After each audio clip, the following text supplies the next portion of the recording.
these measures were going to cause enormous harm to young people and to the poor. Cool. So, welcome, Professor Gupta. You are a professor at Oxford University, and you teach, as far as I'm aware, you teach theoretical epidemiology.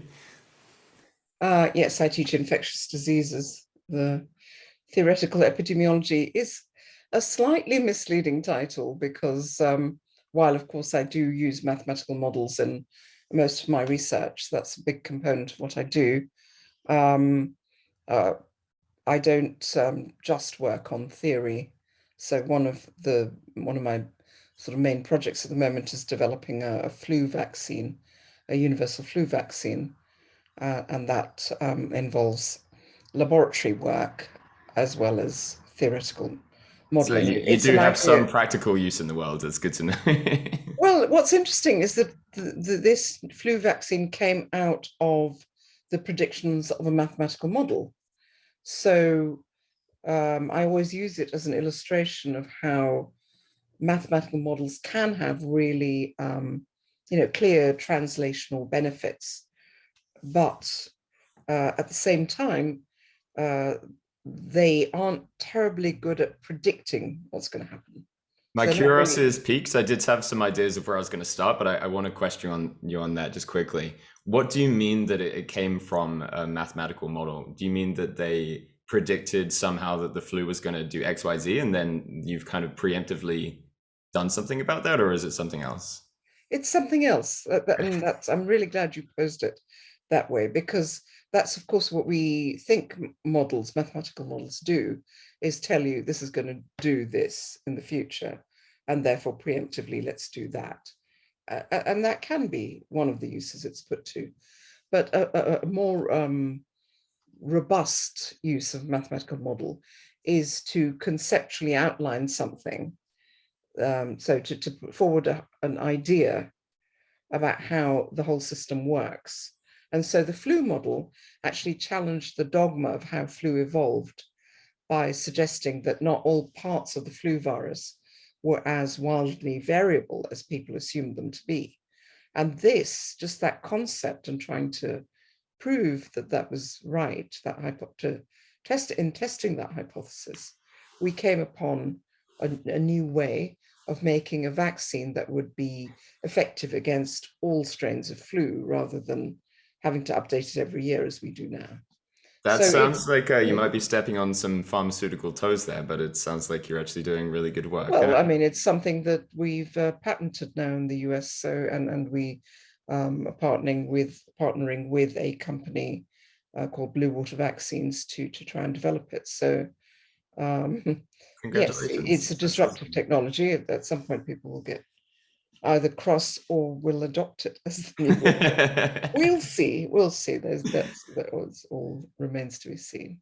So I guess what it's really astonishing to me to see from, I guess, from the perspective of an epidemiologist, you get a front row seat of this, to see from 2019 where the word epidemiology wasn't even people's passive vocabulary, and Mhm. the trajectory through the last couple of years, you've gone from these kind of very niche areas of the world into something that's akin to being a neo rock star at the moment.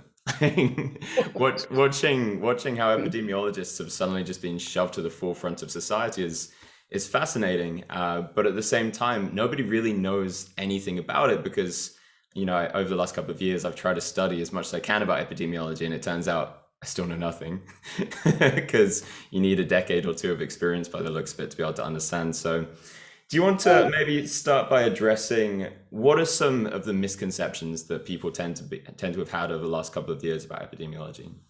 I mean, I think there are some fundamental concepts which probably should be part of the general curriculum.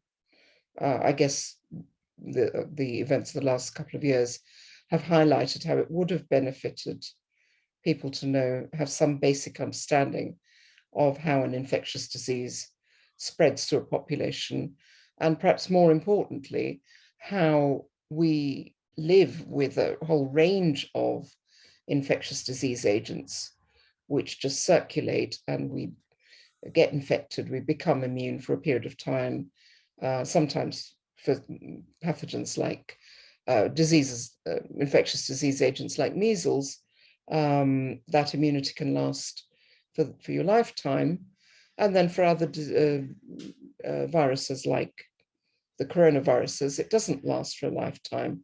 So you keep getting infected over and over again.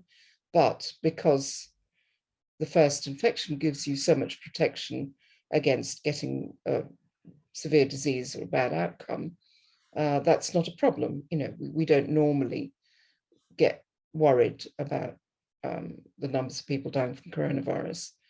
Whereas something like flu, even in its what we call endemic state, that is to say, once it's sort of settled, it's moved from being an epidemic to an endemic disease. It's still killing, you know, upwards of 500,000 people a year on the planet. So there are certain endemic diseases which still have, you know, exact a huge toll, like malaria, HIV, of course, which is and TB and malaria, two classic endemic diseases which kill, you know, millions of people every year.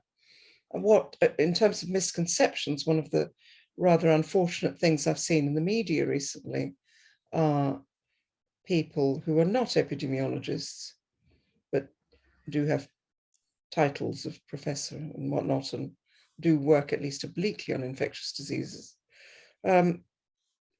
getting on the soapbox and saying endemic does not mean it's harmless. That is true for malaria and TB, and flu, which are the diseases that, you know, many of the diseases that we're trying to develop vaccines against. But it's not true of coronaviruses. Endemic coronavirus is not a problem. So to jump up and down and say we can't have endemicity with SARS-CoV-2 is a very inappropriate thing to say at this stage. My inference then, if what you're saying is true, which I can only assume it is that the reactions that we ought to have in terms of, you know, NPIs and the general reactions as a society to different diseases should hugely differ based on whether the endemicity is severe or not to the population. Oh, absolutely, and also the type of immunity that we expect that that disease or that infectious agent to confer upon infection. So with all the vaccines that we have, most of the vaccines we have now, which are, you know, a godsend, they've reduced mortality enormously. Many of them are to viruses and other bacteria and whatnot, which do give you lifelong immunity the first time you get infected. Now, vaccines usually don't do much better than natural immunity. I mean, that's a goal that many people have been pursuing over the last few decades. And I think that is a very worthwhile pursuit. It's a very difficult ask. But the sort of low-hanging fruit on the vaccine tree, measles, mumps, rubella, those are all diseases where, one, you get infected once in childhood, you become immune, you never get it again. And so and that's one part of it. And the other part of it is that, particularly with measles, the risks of death in children are enormous. So, you know, measles still kills 250,000 children every year. So it's absolutely essential that we have, I mean, it's extraordinary that we have been able to reduce it from, it was not so long ago, it was 1 million children dying of measles every year. So the vaccines are really important and absolutely the right way forwards to vaccinate children against measles as soon as we can, which unfortunately we can't vaccinate newborns because they have antibodies from their mum that interferes with the vaccine. But as soon as they reach sort of 9 months to a year, you should vaccinate kids against measles. So I have a lot of questions about the vaccines and specifically the COVID vaccines, but can we first focus on what I guess you kind of came to the forefront of society's attention for, which was the Great Barrington Declaration first. So if I can try and summarize in layman's way, and then perhaps you can either completely disagree with my summary or you can expand on it. The Great Barrington Declaration it was co-authored between you and two other epidemiologists from Harvard and Stanford, I believe. You outlined the idea that focus protection ought to be the societal reaction to the COVID-19 pandemic response. And that would mean that we allow the vast majority of people who aren't particularly at risk. Once we kind of stratify for risk, we see that it seems to be the immunocompromised and the elderly who are most at risk. We allow those people back into society or to just fully function in society. And then we offer focus protection in a bunch of different ways towards people who are more at risk from COVID-19, which would, if I'm saying this correctly, would produce some level of herd immunity, some level of a landscape of immunity that the virus would struggle to be too deadly in once we allow the more vulnerable people back into society, perhaps once they've been vaccinated. Is that about correct? Yeah, indeed it is. Okay, cool. So that's absolutely that says it in a nutshell.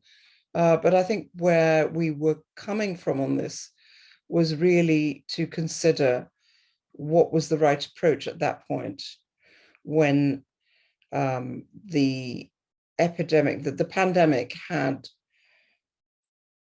was in various stages of progression in different parts of the world.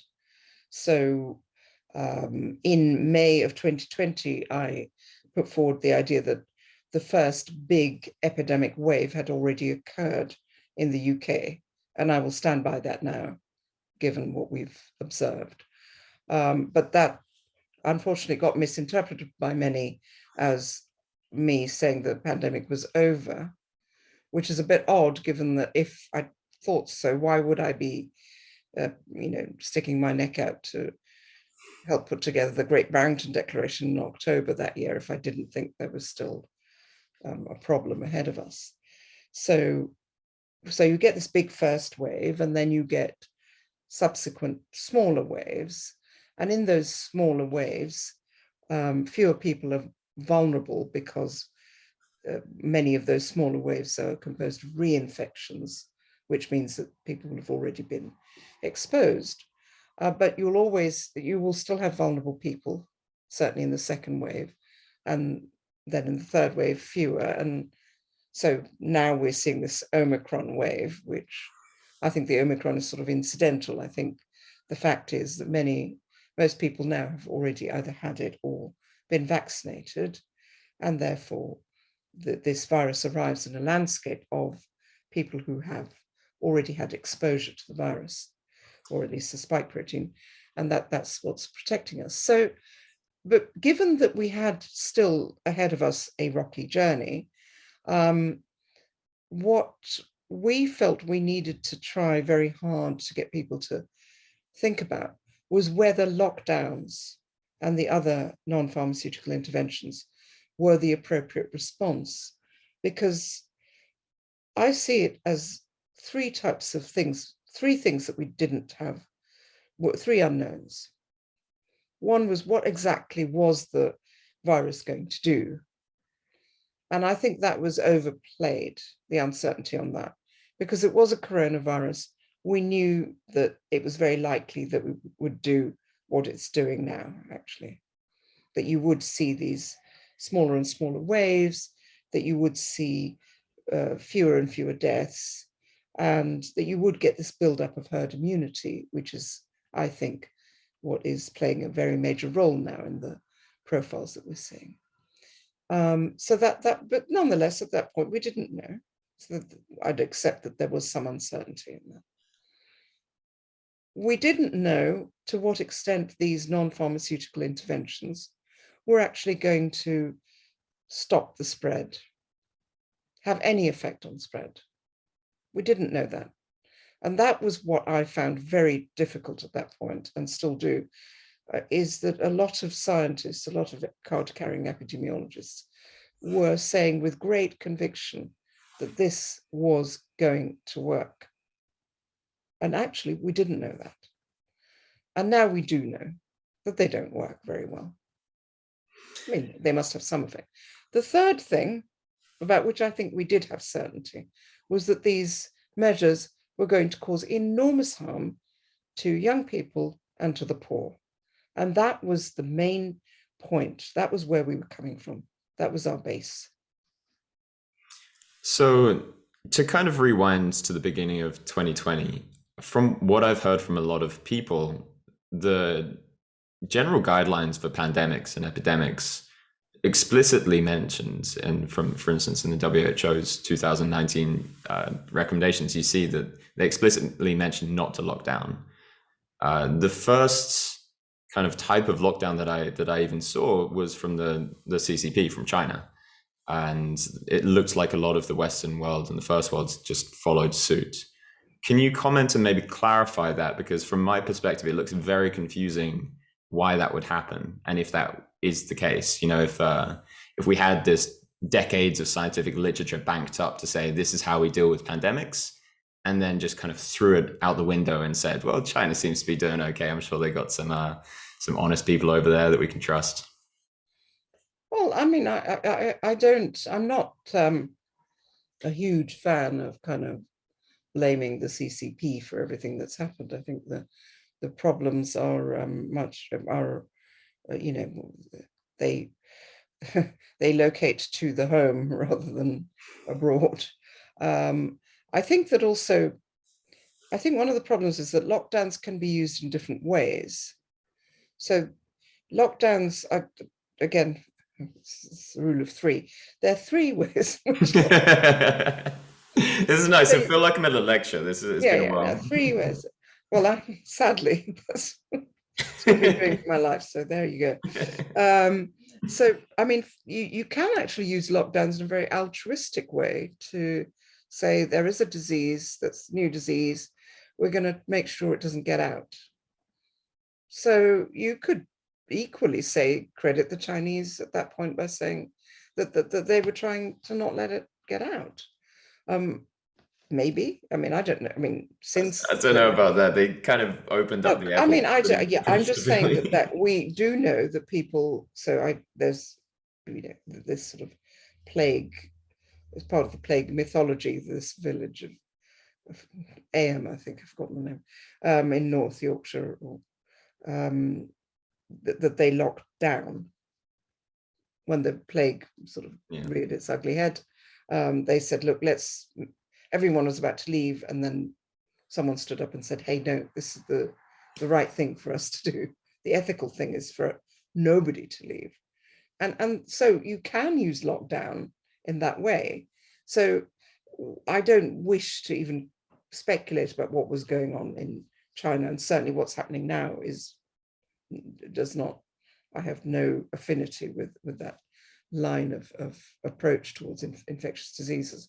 But in the fact that they locked down in Wuhan at that point, I didn't think it was going to work, but I didn't think it was an absolutely unethical thing to do.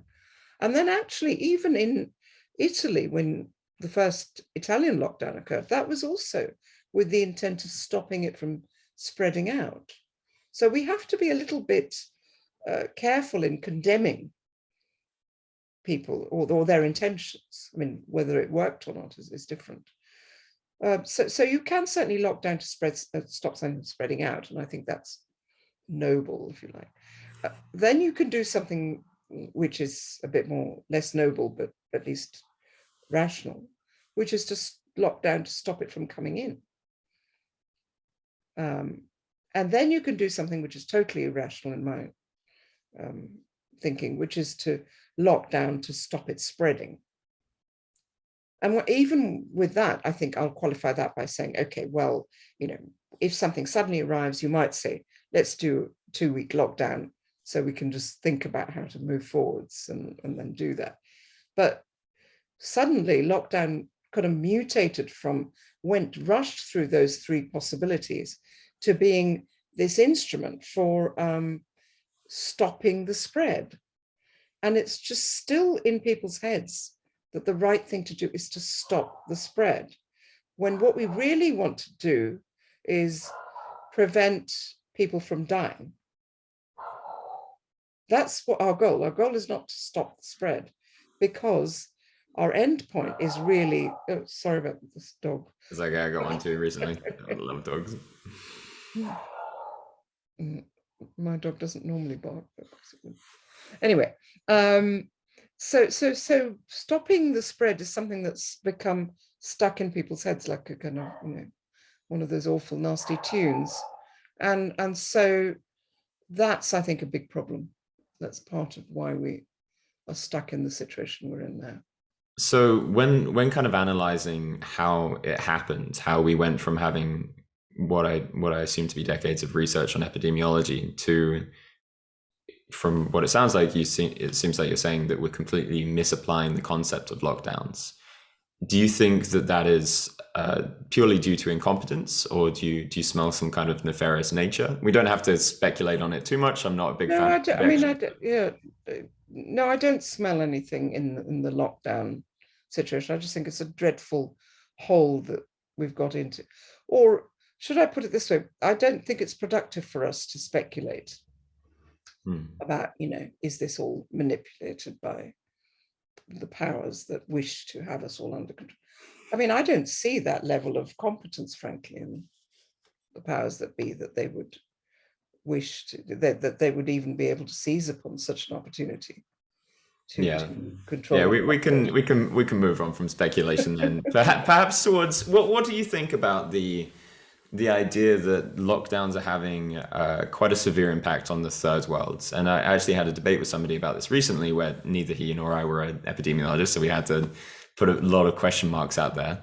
But I've heard a lot of people say that through the pandemic, tens of millions of people have been thrown into extreme poverty, and places like Yemen, Saudi Arabia, different parts of Africa and South Asia have been completely devastated from the economic impacts of crushing the global economy. I guess the question is, how much of that can we attribute to lockdowns, and how much of that can we attribute to just the natural human proclivities of reacting to a virus and staying out of the way of doing our normal things? I think we can attribute it in very significantly to lockdowns. And that's where I started. I mean, if you think of an emotional, material, emotional moment that led me down this path, it was waking up on March 23rd, or mid-March 2020, and just thinking, what's going to happen to that person who is sort of, the migrant worker in Delhi, the slum child in Calcutta, or indeed the child in inner city London, whose only decent meal comes from going to school, and for whom school is a place where they get monitored to see that they're thriving and that they aren't being abused or whatever it is. To break that sort of fabric, the social fabric down, to tear it apart like that, even temporarily, is chilling. And that is, emotionally, that is what propelled me towards making myself heard. Yeah, and for me too, in a smaller way than you, it's I work in the charity sector amongst a couple of other things, and at the beginning I saw the devastation that it was causing, and I saw how it was affecting the homeless population, and people weren't out on the street able to give them money, and nobody was thinking about it because affluent people just wanted to protect themselves. And the more I learned about it, the more I saw how that was kind of a microcosm playing out throughout the whole world, where the policies that we were creating were very good at protecting affluence, but not so good at protecting people who don't have money. That is the biggest tragedy. And so we actually have set up a charity called Collateral Global, where we are documenting these harms, very analytically and precisely. because at the end of the day, that is what will, I think, maybe change people's thinking on this.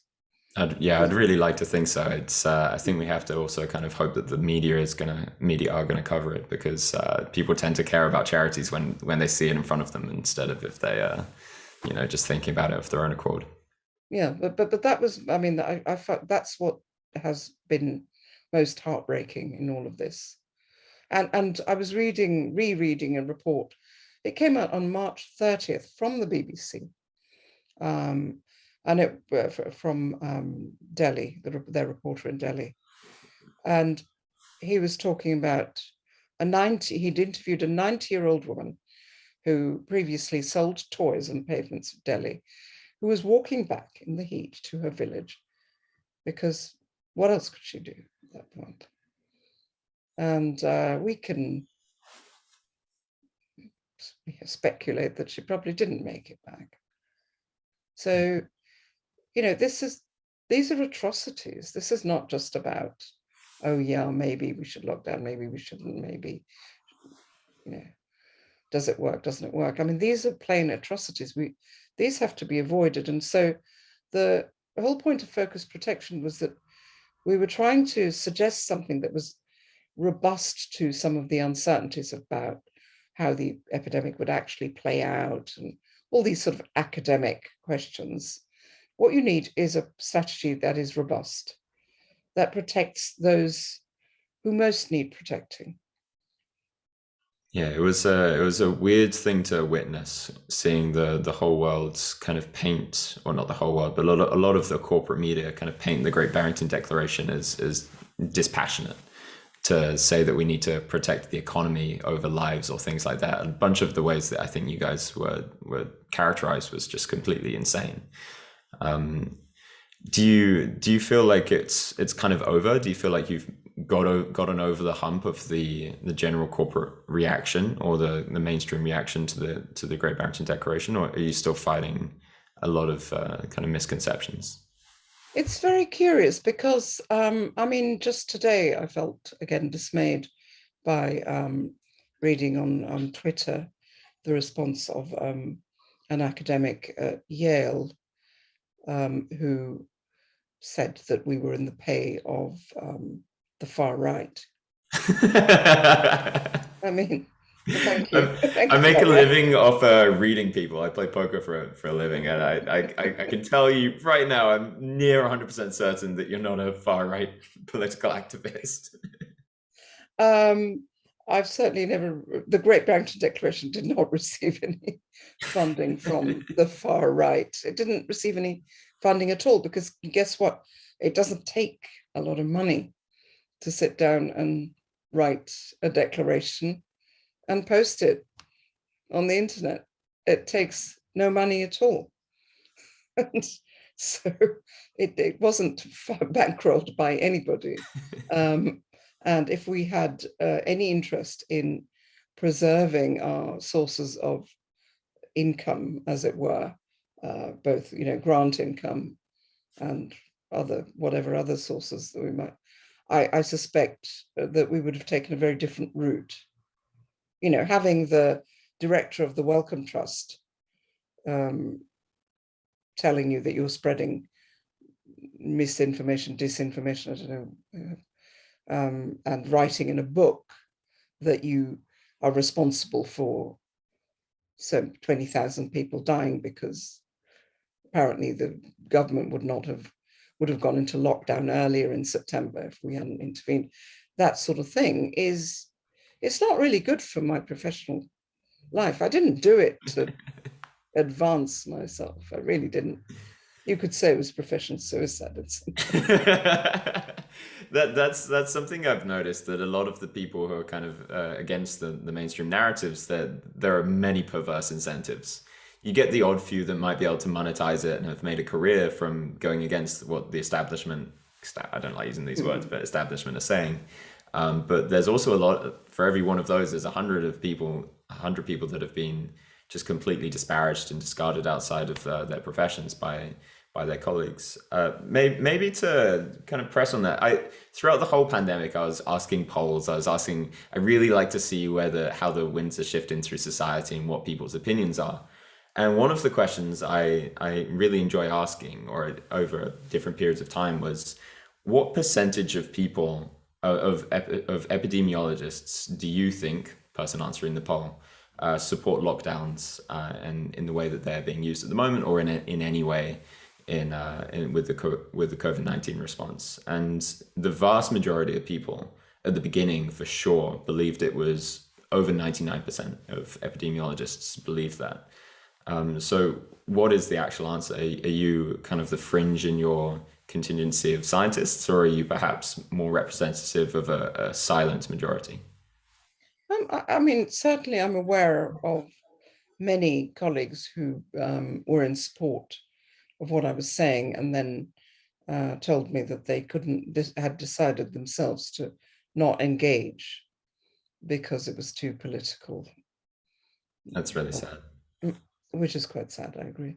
And then I suppose there are others, clearly, who've made their opinions very clear, who are in support of lockdowns and other NPIs. And they continue to make their opinions clear. And, you know, I find that perfectly reasonable. Everyone has their own opinion. What I don't understand is why they felt that it was reasonable to attack us for holding a different opinion. I mean, I would say right now, I would say that at that stage in 2020, March 2020 is when I first put out a paper saying that we shouldn't, that the Ferguson model was the worst case scenario, and that there were other ways that we could explain the data, which didn't necessarily forecast anything quite so extreme. I said that I put that out there just to highlight the uncertainty, that we didn't know what was really happening. And then by May, because the cases were coming down and staying down, I felt fairly secure that we'd already had a large proportion of the population exposed to the virus. But, you know, still at that point, you just put out what you think is the best explanation for what you're seeing. Whereas, of course, the other group believed that the lockdowns were what had brought the infections down.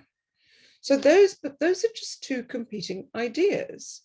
And what should have happened at that point was just a discussion to say, okay, we've got these two different ideas. Where do we go from now? What should we do?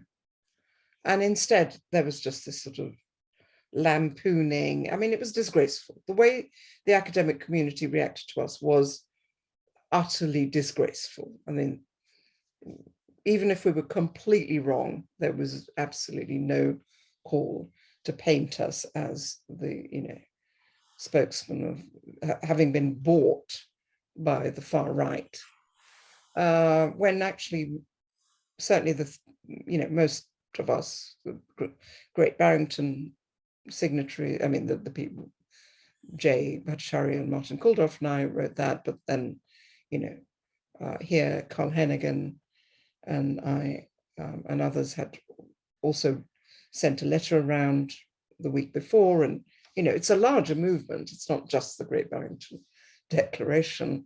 There are a lot of people who were really questioning lockdowns and whether that was the right way forward. But anyway, so within academics, it's very normal for there to be disagreement. Usually it's very respectful. And what we do then is we wait for the data to come in to see who was right. And usually it's not even the case that, the answer is usually somewhere in between. I think that the data that are coming in now strongly support that the NPIs didn't have much of an effect, and that essentially what happened was herd immunity built up. And what we are seeing is the natural dynamic of a new coronavirus which arrives in a population and spreads through. First, there's an epidemic phase and then settles into an endemic phase. And it does so in the background of some seasonality in transmissions. So the transmission is low at certain times of the year, high in other times of the year. And you can easily explain it in those terms. And then, fine, that's the academic argument. And then onto overlaying that is, so what do we do as policy? And it seemed to us that protecting the vulnerable was a kind of robust way of dealing with that uncertainty. Why all of this came to be construed as some kind of weird conspiracy, actually, involving the Koch brothers, of whom I hadn't even heard. They come up in all the conspiracy theories. Who are they? I mean, I think I should have capitalized on this. I should have asked these guys to kind of yeah, you should have just found their email or and reached out and said, well, it seems like they want me to. That's funny. So just to kind of clarify that point, do you believe that the perception of consensus was false, or do you believe within the epidemiological community, or do you believe that you do actually represent a small portion of epidemiologists that are kind of taking your position? I think that the idea that consensus is desirable in science is kind of a scary thing. I agree, but from the public perspective, imagine if you had 999,000 epidemiologists saying X and then one epidemiologist saying Y. In the face of a pandemic where we have to take action, I guess that you would probably want to give all of the attention over to the majority when deciding on policy. So I can empathize. That's the thing. So that the thing about focus protection is it is a policy, as I said, that's applies across the different poles of, do the NPIs work or don't they work? Because even if they work, I mean, our point was, we don't know whether they work or not. Eventually, we will all head to this endemic state because there just isn't. I think there is actually agreement on that. There isn't anywhere else to go. You can either go to zero COVID, which is, at least that's rationally, that is a possible, mathematically, that is a possible state. The only other mathematically possible state is endemic equilibrium. So you've got to choose between those two. And of course, the zero COVIDers chose zero COVID, and fine. That's their decision. The rest of us, I think, understood that we were going to head to endemic equilibrium. But what we were really divided about is how to get there. And the thing, or how, what was likely to happen on the way. And what we, I think, focus protection allows you to get there in a way that is somewhat, which is independent of, it minimizes deaths under any circumstances, because, as I said, the one thing we could be sure about is that these measures of shutting schools down and stopping people from working, except for those who, like myself, could forever work just as we are now on my nice computer in my nice house, it is a crime against those people. Unless you recognize that, if you recognize that, then you've got to think very carefully about what to do. And the only route, it seemed to us, that you could go down was to protect the people who might die of coronavirus, is to specifically protect those people and take advantage of the fact that it wasn't killing people of your age. We needed to take advantage of that and use that fact to guarantee you everything we owed, which is safety, education, a good life, everything. I can, by the way, I can tell that you write fiction. By the way, you have a very poetic way of speaking about the very concise and rational things. So I really appreciate that. From I guess from a post hoc perspective, when we're looking back at the last 2 years, what I would imagine is, as a non-expert in this, we would be able to analyze a lot of the epidemiological data, kind of just severity of NPIs and then mortality, and then just all the countries, and if they worked, then you'd expect to see something like that if you adjust for ages and other factors. Have there been studies that have attempted to do this? And if so, what have the results been? Yes, in fact, the study that's just come out, which unfortunately I haven't had time to look through carefully, but it has been, um, if you look on today's Twitter feed, you'll see that many people are mentioning that it's out there, and the conclusions of that study, which was done by some academics at Yale, is that the lockdowns didn't save many lives. And now I haven't had time to look through it carefully, but my understanding, I mean, if you look at the NPIs, if you observationally, you'd have to right now be really questioning whether masks and some of these other rather absurd rules that were put in place, and the strict lockdowns, to what extent they worked. I think it would be foolish to say they didn't work at all. But what we forget is that, and I like how you're kind of intuitively drawing axes. I mean, that there's how strict was the lockdown and what effect did it have? What does that function, if you like, look like? It could be that the only thing that works is if you absolutely lock everybody up at home and deliver parcels of food through a hatch in the roof. And that is not what happened. What we did with our lockdowns was, as you said, insulate the affluent, the laptop classes, and let people, the working classes, go about, shoring up the essential functions of society. Among them, vulnerable people who should not have been out there, not have been driving buses, cleaning hospitals, stacking shelves. That should not have happened. So when we talk about lockdown, we really are talking about shielding the affluent and throwing the poor under the bus. And then now we've started, I mean, after a point, the children suddenly became the sort of focus of this. So suddenly children have to be in masks and sit in the freezing cold eating their lunch. I mean,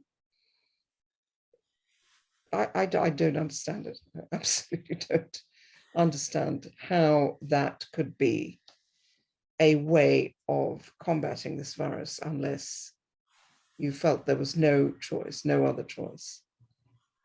I think that from my perspective at least, there seems like there's going to be a very good chance that historians will be studying 2020 for generations to come, and they'll look back and look at the barbarism of the policies that we created. And I guess we can at least hope that the extremity of the mistakes that we've made, if you are correct in your assumptions, is at least going to be teaching us a lot of very valuable lessons. Yes, I hope so. I hope that, no, it's not about being right or wrong. It's about waiting for the data to come in, and then having a set of hypotheses, and then waiting for the data to come in, assessing the hypotheses, then the assumptions against what we observe. And so, as you say, it seems that the NPIs didn't do much anyway. But I think, reeling back to October 2020 and earlier, even if they had worked to slow down the spread of the virus, the questions are, to what end? And what are the costs? What is the collateral damage? If the collateral damage is that high, which we know it is, if 120 million people are going to starve to death, I don't see how I could possibly say, I don't want to risk long COVID. I mean, is it worth 120 million people starving to death so I don't get long COVID?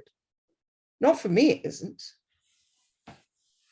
No, me neither. And I think that it's very easy, and I see it a lot in my industry in poker. There's the general tendency for people to really hone in on one factor when you're meant to be conducting this kind of risk benefit multivariate analyses, or Yeah. these multivariate analyses. And it seems to me that I know the kind of vogue phrase at the moment is the mass formation psychosis, but it seems, at least if we're not going to use those words, to it seems like we've really honed in on this one factor, which is reducing the spread of COVID or reducing the mortality of COVID, and completely thrown out the other 99 variables in the equation. And I honestly, I've spent the last couple of years really questioning my own sanity to some extent, because I'm just like, it seems so obvious to not do that. Why are people who are much smarter than me and much more educated in these areas than me making such a heinous intellectual slip up?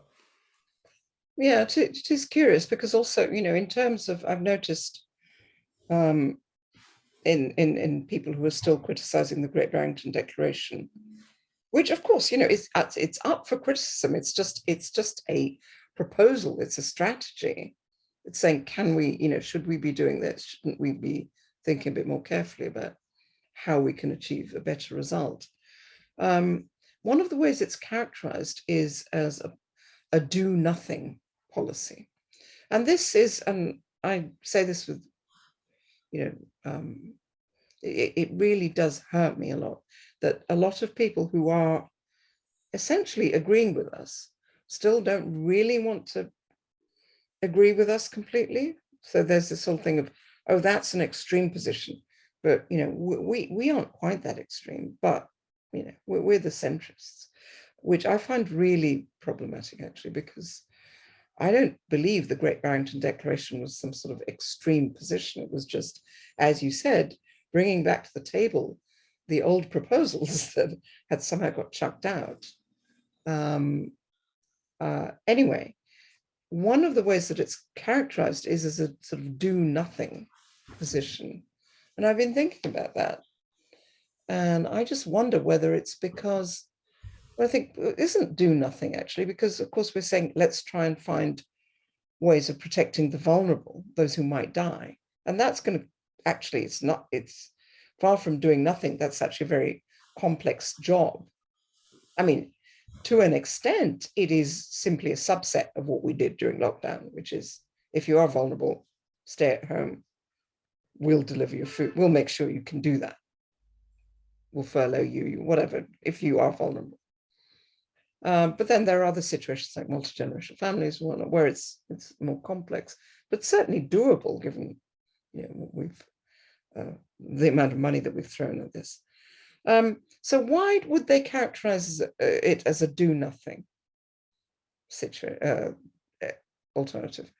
And my view increasingly is it's because what it meant was that the individual actually had to do nothing. They didn't have to wear a mask. They didn't have to stay at home. They didn't have to.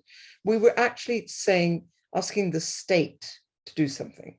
So far from being a right-wing solution, it was the ultimately, for me, socialist solution to the problem, which is the state has to step in and protect the vulnerable. The rest of us don't have to do anything. Now, clearly, there was an appetite for doing something. People wanted to strap those masks on and say, I'm doing something. They want to say, look, I'm giving up something. It's And time for the everyman to be a hero.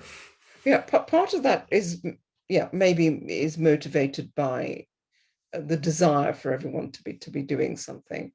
And part of it is a form of virtue signaling and a kind of tribalism.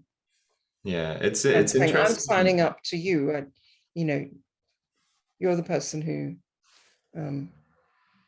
might be signing the check for my next grant, so I'm here.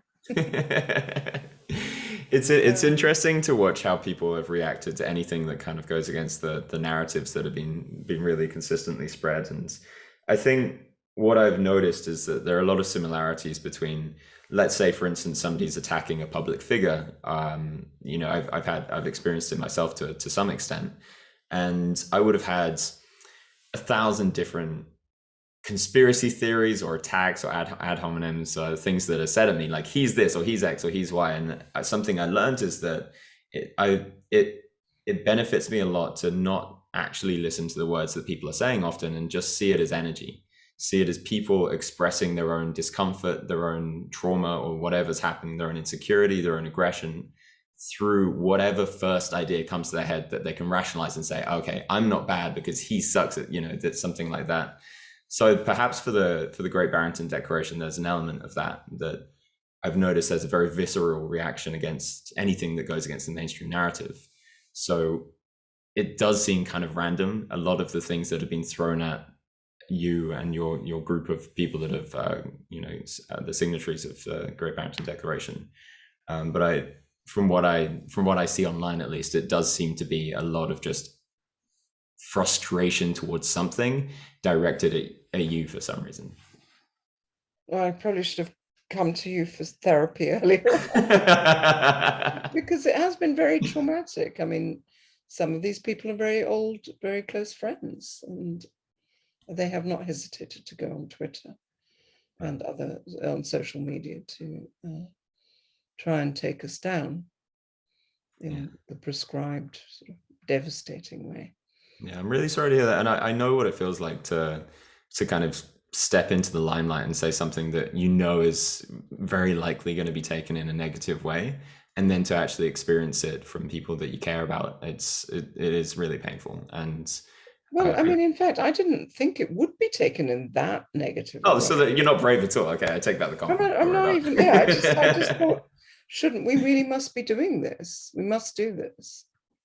Yeah. And I thought that it may not sit well with I mean, obviously it was against the mainstream, but, I've been a scientist for a very long time, and much of what I've said has gone against the orthodoxy of the time. And yes, sure, there's been a lot of resistance to many of my ideas, but it's always been very civil, and, in fact, people have appreciated that I've done that.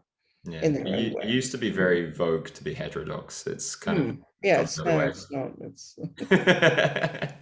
Can I try and perhaps steel man in opposition to the Great Barrington Declaration to some extent? Because I've spoken to a lot of people about this, and I'd like to see how you would respond to people that have kind of put these rebuttals back to me, who's, I'm not very knowledgeable about these things. So people would, for instance, one of the most common arguments would say, look at Australia, look at New Zealand, look how they managed to lock down, do it right. Why couldn't we have done that? We're an island, especially, in the United Kingdom. Couldn't we have saved however many tens of thousands of lives by following suit? I don't believe that, but I'd be curious to how you'd rebut that. I mean, that I honestly just think is plain idiotic. I mean, there's some things that I think are reasonable, but I mean, we're going to stay. First of all, by the time we found out about the virus, it had obviously already arrived. I mean, how could it? Look at the traffic. I mean, just look at the arrivals board on Heathrow. I mean, come on. I mean, the idea that the virus had not already arrived in the UK by that time was multiply arrived, was very. It was peculiar. And as we've seen with Australia and New Zealand, they can't keep it out. They keep trying to, they can't really.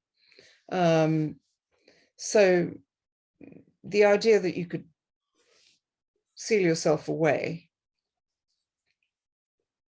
the idea that Great Britain could do that is insane. But Australia and New Zealand certainly could have and did.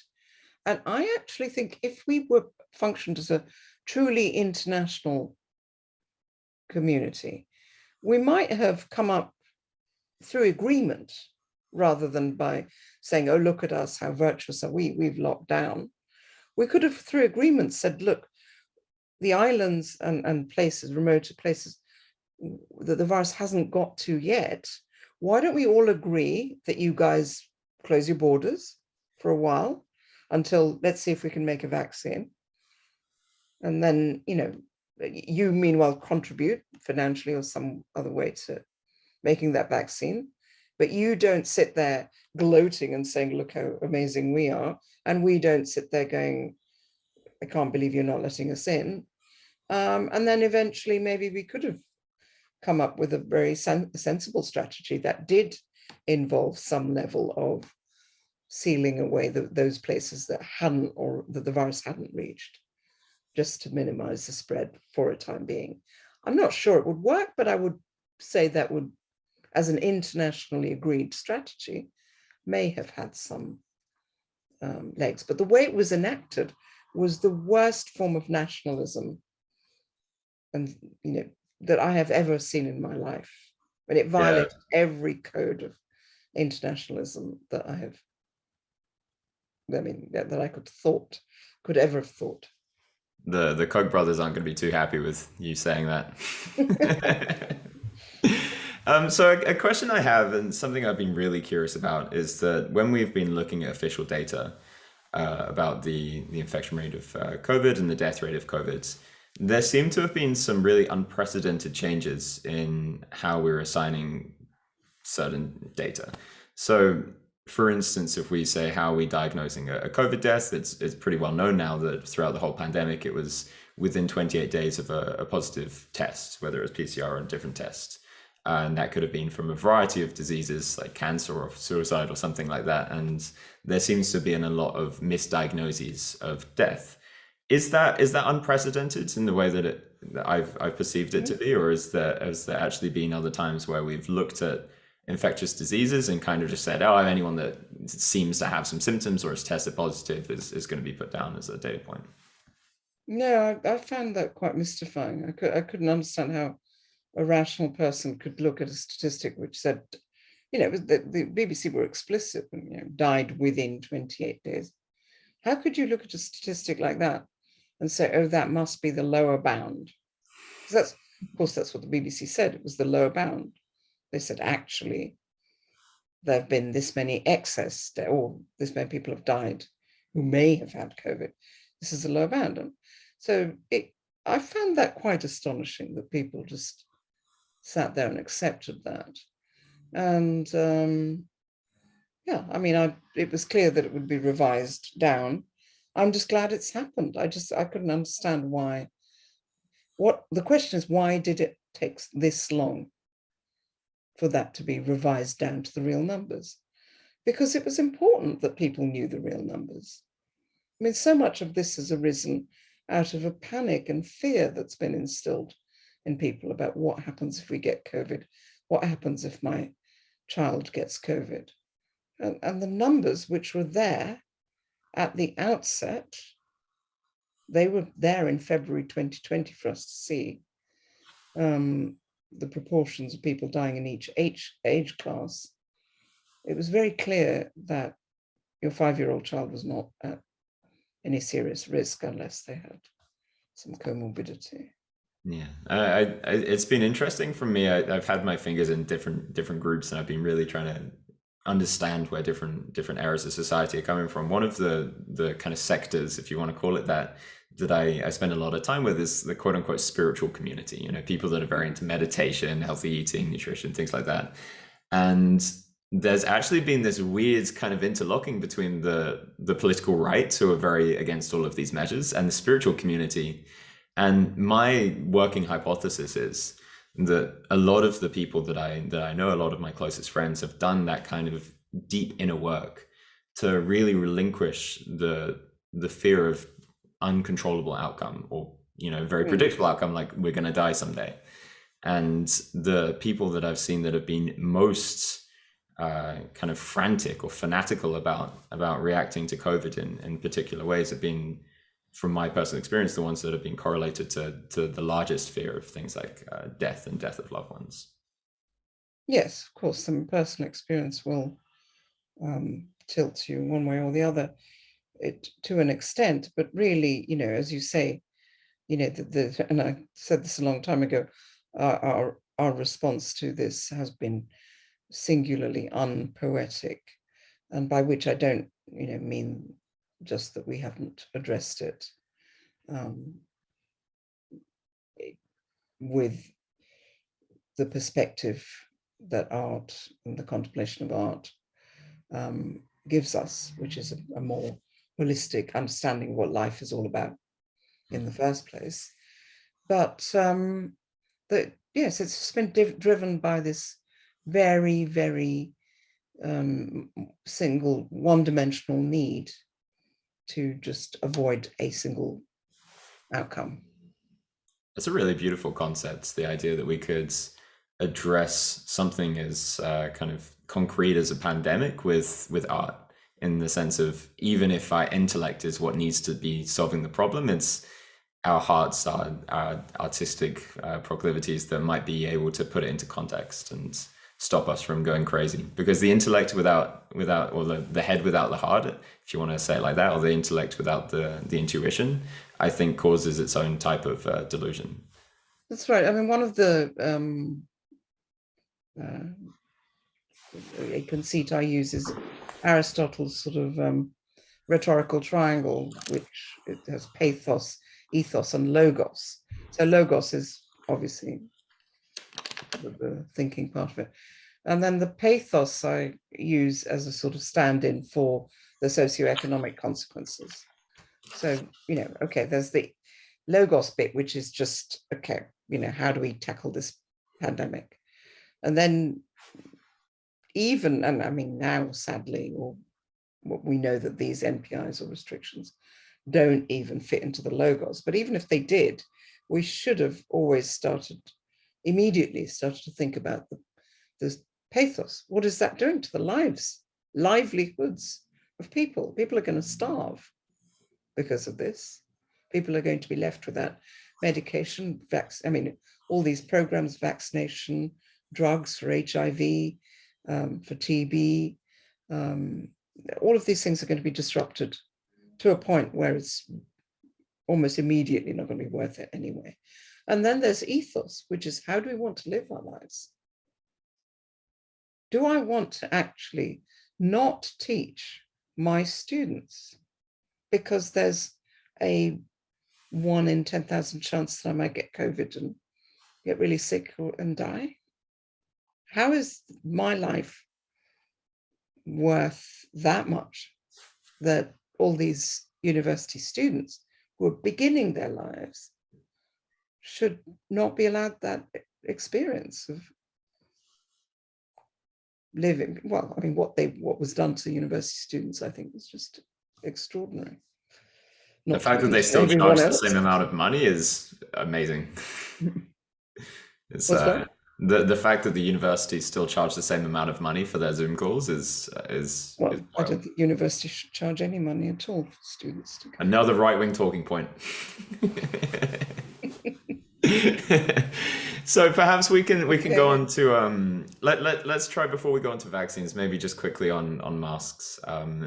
The masking of children specifically has really worried me throughout this whole pandemic. And from my personal perspective, at the beginning, my first reaction to wearing a mask was no, absolutely no way. I got off a train when somebody told me to, and I just got a taxi home. But then my second reaction was, maybe to be polite, I don't know if this works, but just to make other people feel comfortable, I decided to. I then had an experience where I went into a restaurant. I walked 2 meters to a table to wearing a mask, and then took it off when I sat down, and I felt so stupid, so irrational, that I was like, I'm never going to do this again. And I didn't wear a mask after that. So obviously that's my personal experience, based a lot on emotion, and also mixed in hopefully with some rationality. What is your experience been, I guess, pre-2020 on how the efficacy of masks in preventing spread of diseases, and then how public policy has kind of mirrored that or not? Well, my general feeling was very similar to yours, that masks very unlikely to make a big dent in the spread of disease. But what we needed and always do is need the evidence. So and then we have that now, and they don't work very well at all, really. And my worry is that what they have done is they've given people false sense of security. Go to Sainsbury's wearing a mask, buy your groceries, go to a touch screen, which grubby fingers of, even before the pandemic, I always kind of, once that touch. Oh, me too. I hate touching that shit. Where's the hand sanitizer? So I think masks were, I always thought there was a problem with them, and the idea of masking children was just abhorrent to me, because again, if they worked, the children are at no risk really to speak of. So the idea that you would mask them, which clearly has all sorts of problems associated with it,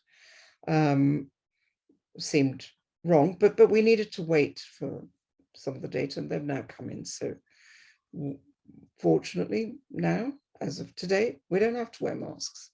So not surprised. So in other words, what I'm saying is, not surprisingly, masks don't work. We don't need to wear them. And it's interesting that people are still wanting to wear them. Yeah, and I think maybe, again, to steelman the opposition there, people have seen studies. For instance, there was a Bangladesh study, which I saw your co-author Martin Kulldorff say didn't reach statistical significance. I'm not qualified to be able to comment on that. Study which didn't show anything that you would, that's exactly the sort of study that shows you that masks don't work. And that was one. I think there have been about 15 studies since the beginning of 2020, and I think 13 of them have showed that they have no efficacy, and 2 apparently showed that they did, including that Bangladeshi one. So perhaps to comment on people that, and I know my audience, I know there's a lot of people out there saying, one argument is they definitely do work because science says so, and the other one is saying that even if we're unsure if they do, what is the harm in putting on a mask? It's just a mask. It's something that you hear parroted again and again and again. So do you want to maybe comment on? Well, I mean, first of all, I think the evidence is pretty clear that they don't work. Having said that, there are certain individual circumstances where you might want to put a mask on just in case. So the just in case surely must apply to, if you're visiting a vulnerable person, why not put a mask on just in case? Exactly, of course, why not? But masks overall, somebody I think recently commented, they create a certain atmosphere of fear, which allows us then, which promotes us to condone these other drastic actions like shutting schools and whatnot. If you're living in that kind of atmosphere of fear and feeling like something needs to be done. But, generally speaking, they don't have an impact.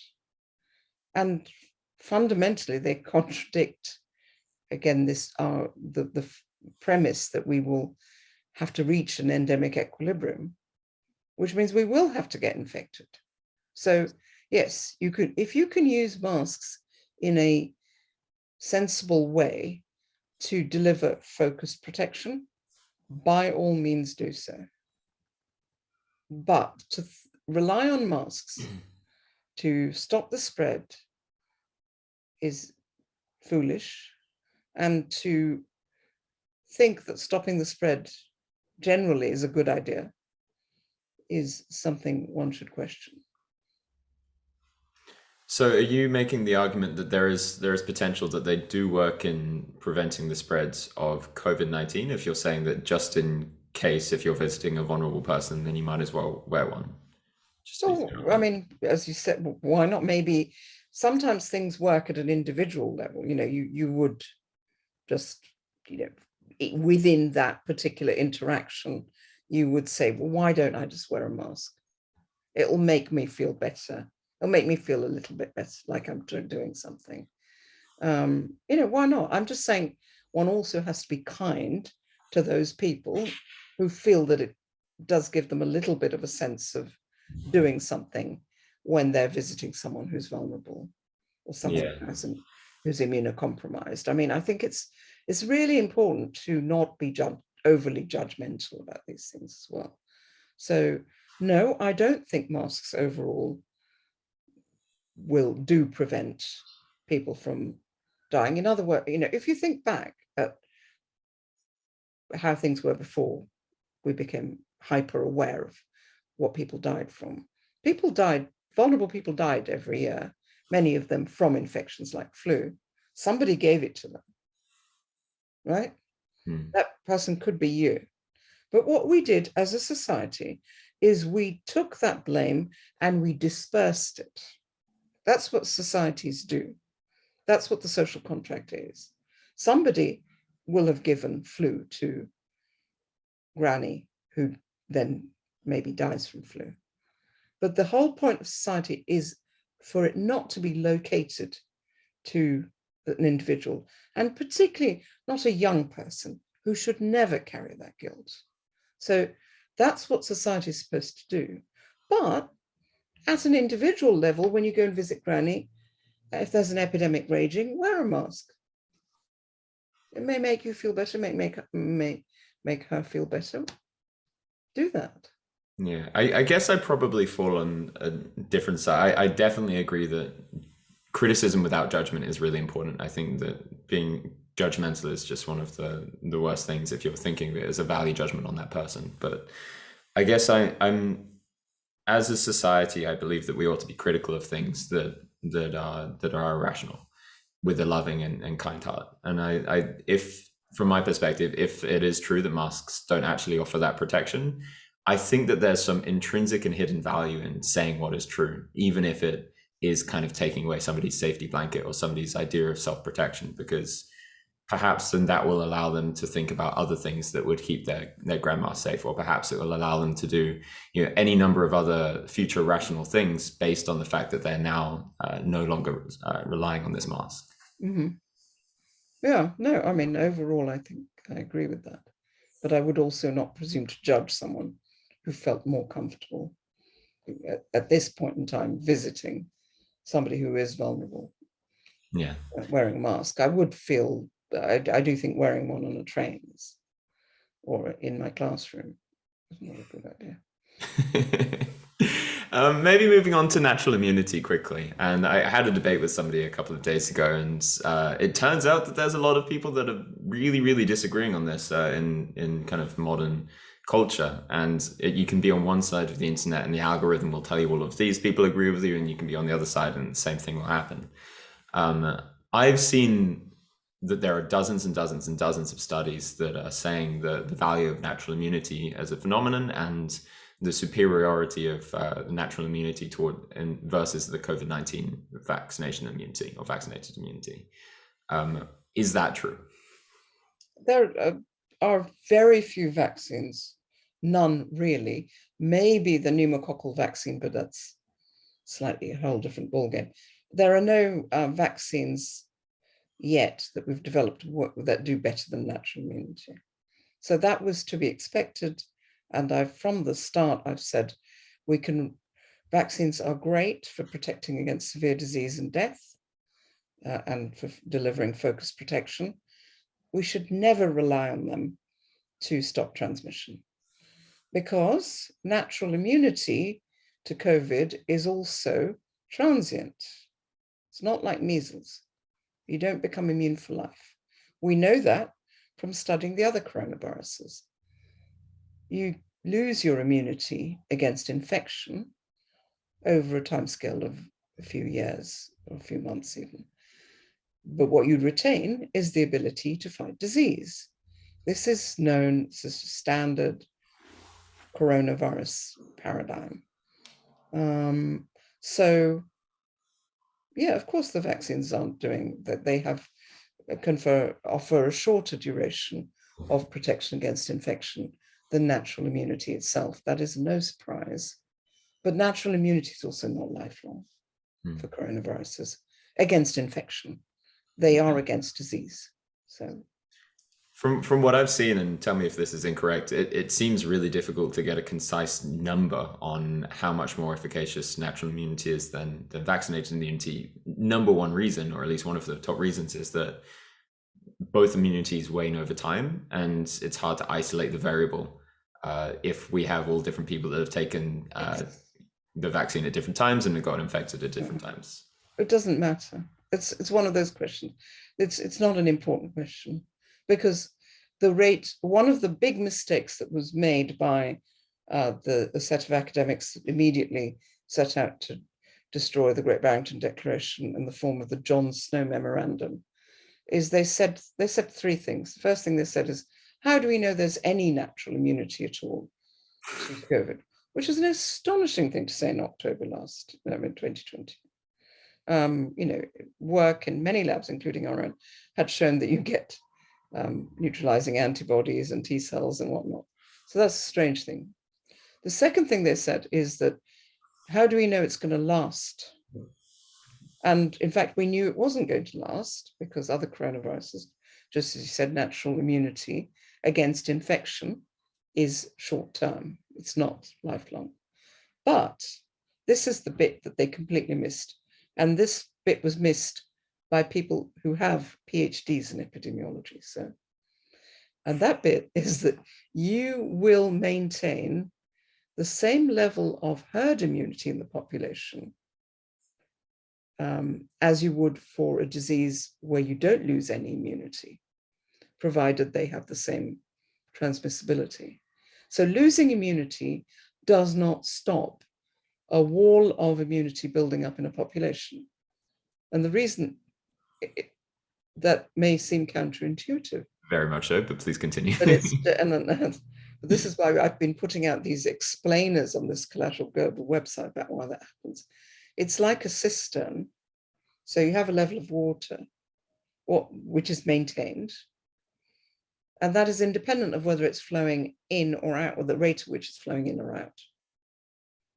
Measles is a cistern where the water is trickling out very slowly, the water in the cistern being non-proportion immune, and is being filled up very slowly, because babies are born, they get infected or vaccinated.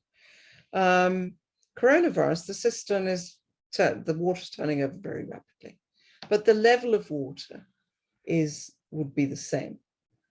You could still have a full tank. What you need for endemicity to protect the vulnerable is you need a full tank, or as high as possible. So forgive me if I'm being slow on this, but what are the benefits of having a high natural immunity or herd immunity threshold or level or whatever in society if each individual's immunity is waning over time, if the water's kind of flowing out? Because they will get reinfected and keep topping up the water level. When you get reinfected, your chances of getting disease are very low, minuscule. And because the water level is up high, the actual risk of infection is very low. Okay. So when the water level, when the cistern is empty, the water is going to gush in. That's what happened at the beginning of the epidemic. And it fills up, the pandemic. And then you still get this sort of flow in and out. But because that flow is now composed of people who've already had it before, they're not going to get sick. And that's what we're seeing now with the Omicron wave. So you can maintain, and why do we know this? Why do I say this with any confidence? It's because that's what you see for the other coronaviruses, for many other respiratory infections. That's the reality of it. It's not a theoretical construct.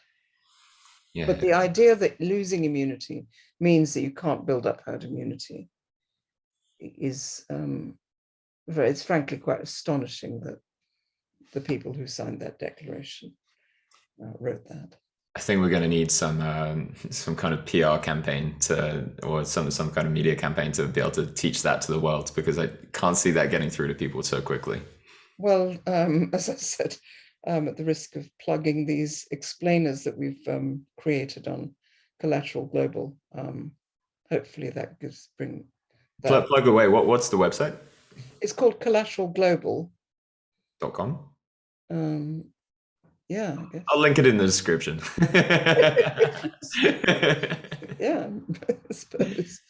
But there are some explainers that we put, because as you say, they are not the easiest concepts. Yeah, and nor should they be. Otherwise, people like you might be redundant in our society. That's fine. I've got other things. So I guess the reason why I believe that it's become an important question to ask the difference between natural and vaccinated immunity is because when this spills over into policy, people are very large advocates and very loud advocates of mandating vaccines. And I know that there are thousands and thousands of doctors and scientists out there that have grouped together and said we don't believe that these mandates should exist, especially for people with prior immunity. But I guess then these conversations have to happen. What is the difference between vaccinated immunity and prior immunity, or prior immunity plus vaccinated immunity? Is it still worth it if you have those? So I guess to kind of like round off that question, where do you think that the facts that you've learned throughout your career kind of lay when making or creating implications in public policy? So I think, and I've said this before, that vaccines like measles vaccines, I'm very happy to mandate them because do they stop transmission. So they actually they keep that water tank full. So they allow children to acquire immunity, lifelong immunity, circumventing the state of disease. And I strongly believe they should be mandated, actually. They've saved many lives. But that's because measles is that kind of a virus. With coronaviruses, the way this endemic equilibrium is maintained is through reinfection. Now, that is not something you can achieve through vaccines. You cannot use vaccines against viruses like SARS-CoV-2 to maintain a high level of herd immunity in the population. Nor is it necessary, because most kids will get coronavirus and they won't even notice it. I mean, with the 4 other coronaviruses, I mean, have you heard of them? Do you know their names? Didn't know the word existed before. Does that ring a bell? No. Why? Because nobody dies of it. Children don't die. A few elderly people, immunocompromised people, might be, unfortunately, suffer a bad outcome. But so what we want to do is head towards that state. And that state is not going to be achieved by vaccinating everybody. The vaccines can offer focused protection for those who are vulnerable, particularly at the early stages of the pandemic. Absolutely, an essential tool in shepherding us to that endemic state. But that endemic state can only be achieved, or can be sustainably maintained, through natural infection. Otherwise, what are we going to have to do? We're going to have to go and vaccinate everybody every 6 months, or whatever the moment, the duration of the vaccine. That would be the only way you could maintain herd immunity. And that's just not sustainable. I mean, you couldn't do that. And even if you could, the amount of resources that would draw from our small pot to deal with all the other diseases, not to mention the horrible endemic problems of poverty and whatnot, would just be unconscionable. So we can't do that. So the only thing we can do only thing we should ever have thought of doing, is protecting the vulnerable, vaccinating the vulnerable. That is what was suggested early on, last year this time. That's what people were talking about in government. What do you think of the idea that these vaccines, especially the mRNA vaccines and perhaps the new Johnson Johnson AstraZeneca ones as well, might be quite different to the conventional generic vaccine idea that we had of injecting a dormant piece of virus into somebody, or a dead piece of virus into somebody? And what do you think of people's skepticism towards these vaccines not having perhaps the most transparent data available from the pharmaceutical companies that created them? Coming from my perspective, I've not taken any of the COVID-19 vaccines, and I don't believe that I will. I like you, I believe that vaccines are one of the best inventions. I assume I can speak for you here, that one of the best inventions humankind has ever created. But personally, I'm extraordinarily skeptical of it being a plus EV, we'd say in the poker community, or it'd be a positive equation for the risk benefit analysis. For me personally to be taking Yeah, COVID-19. no, I don't see any reason at all why you should have taken it. I only took it on sort of on the understanding that you have to have a cutoff somewhere. So if it's everyone over 50, sure, I'll submit to that as part of a kind of, again, social contract. Okay, everyone, my feeling was, okay, give it to all of us over 50 and then leave the rest of the population alone. And that's what I really hoped would happen. And it didn't. As such, I remember being very excited about the mRNA technology when I first encountered it about 2.5 years ago. I thought this is really interesting, and I still think it's very interesting technology. And I'm very well acquainted with the prime boost, the adenovirus technology used for the AstraZeneca, which is an Oxford-based tech. Both of them are very interesting technologies, but there are many unanswered questions there now, especially with the rates of myocarditis being high in young males. And my basic point is that these vaccines, it's irrational to give them to anyone under 50, let's say, unless they have serious comorbidities, whatever. It's irrational because, you have what is it protecting you from? You're not going to die from COVID, very unlikely. It's not it's not building herd immunity because you lose any ability that it has to stop you from spreading coronavirus, vanishes after 3-4 months. So it's just, it's illogical. It's completely illogical, given that we don't know enough about the harms. I did not anticipate that we would see this sort of the levels of myocarditis that we're seeing. And I think right now, we really need to think very carefully about what justification there is. I would very strongly say that we should not be vaccinating children.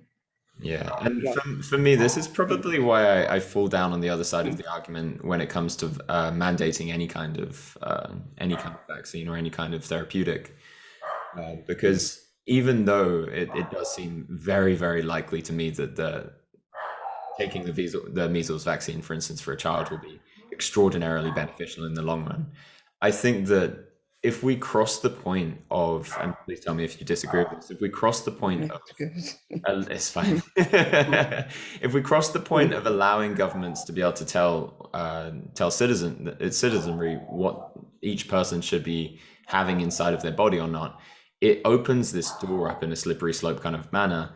I don't see it as the government telling us what to do. I see us. The government isn't supposed to tell us what to do. We tell the government what we want to do. So the reason to mandate measles vaccines is because as a society, we agree that this is the best thing for society. Because it does stop. Because if you don't take the measles vaccine, what you're doing is you're relying on somebody else having taken the risk of the measles vaccine in order to top up the herd immunity levels that keeps the risk low for you. And that's, for me, as a socialist, that doesn't make sense. That within the social contract, I think you can work in a mandate. It's like an agreement. Say, look, we know if you live in a village, you just say, oh, okay, if all the kids get vaccinated, the likelihood of them dying is low. You can't have one kid saying, well, I'm not going to take that very, very small risk because, I know I'll be safe because everyone else is safe. So to me, this is about the social contract. It's not about a government telling you what to do. Governments, if they work properly, shouldn't be telling anybody what to do. It should arise, it should be endogenously arising. The government from society, the government is only there to enact what society itself decides should be done, which is why all this nonsense that's been going on the last 24 months has been so peculiar. It's divorced from the idea of what a government is meant to do. Yeah. I guess just to counter that very, very slightly, I'm very skeptical of intentions of bureaucrats and of the incentive structures aligning with kind of public health in a lot of different circumstances. And Well, I agree that that's unfortunately what we are witnessing now. But in an ideal society, we shouldn't be worrying about mandates, because in fact they wouldn't even be mandates. They would be that they're a social agreement. Yeah. They're an agreement between two members of society that we will vaccinate our children, both of us, so that the risk to them is collectively reduced. Yeah, I guess that's not a mandate, really. It is almost an agreement. It comes in the form of a mandate. I guess the problem that I have with the idea of a mandate, and I agree that in a kind of idealistic society that everyone would agree to get, for instance, a measles vaccine. But I guess the problem is that, let's say, for instance, in this futuristic society where everyone's getting along and taking all these vaccines, we have this one family that, through whatever means, maybe they're just delusional and they have some psychoses that mean that they're scared of taking something inside of their arm. Are we meant to imprison them? Are we meant to separate them away from society? Or are we meant to punish them or fine them, like we see what's happening in Austria at the moment? For me, I see that as kind of going against the general shape of what a society is meant to look like in an inclusive way. It's an interesting question, but I mean, I think that there are various levels of tolerance, aren't there? Of if you're just generally skeptical of vaccination. I mean, again, for me, it's all about social contract. I think I may have to go. That's okay. Yeah, but I think it's a very interesting question. I mean, obviously that one can have exceptions. Certain children wouldn't be able to tolerate vaccines. They obviously should receive exceptions. I think a mandate with exceptions seems to generally work okay. But, I don't have really strong opinions on how to deliver that. And I think it goes back to, and this could be our final sort of thing that we settle on, everything has to be considered on a multi-dimensional level. That's one axis of it. But if you stick to it too closely, if you say, that's it, but measles vaccines are mandated, any child who doesn't do that is going to have to sit at home and be homeschooled. That is a draconian implementation of something that is actually a social contract within which there should be some accommodation for people who don't feel that way, or have some other legitimate reason to not do that. What it should not allow is for people to take advantage of the system. Yeah. Okay, beautiful. Well, right. If you have to go, then you have to go. I better go. And I've got someone coming soon. Awesome. Thank you so much for your time. Nice to talk to you. Okay. It was really nice to see past just the concept of you that I'd created from watching you in interviews, and I really feel like I'm seeing more of you as a human, and you bring a very holistic approach to science, and I really appreciate that. It was lovely to talk to you, and good luck with everything. See you. Okay, bye for now.